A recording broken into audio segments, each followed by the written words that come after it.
வணக்கம் மேஷராசி அன்பர்களே. துலாம் ராசிக்குள்ளே சூரியன் வரக்கூடிய இந்த காலகட்டம் உங்கள் மனதிலே சில அச்சங்களை கொண்டு வரக்கூடியதாக இருக்கும்.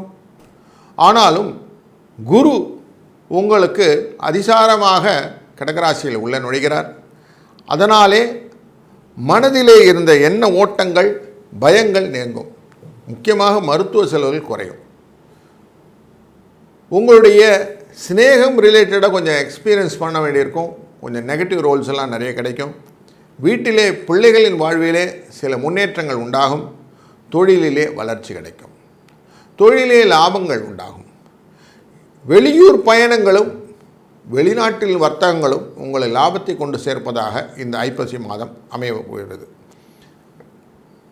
சனி பகவான் உங்களுடைய ராசியின் 2ஆம் இடத்தில் குடும்பஸ்தானத்தை பார்ப்பதனாலே மற்றும் உங்களுடைய ராசியின் 9ஆம் இடத்தை பார்ப்பதனாலும் உங்களுக்கு லாபம் பெருகுவதற்கான வாய்ப்புகளும் பூர்வ புண்ணியஸ்தானத்தின் பிரகாரம் கிடைக்கிறதுனால இந்த மாதம் ஒரு சுபிட்சமான மாதமாக அமையட்டும். வாழ்க வளத்துடன்.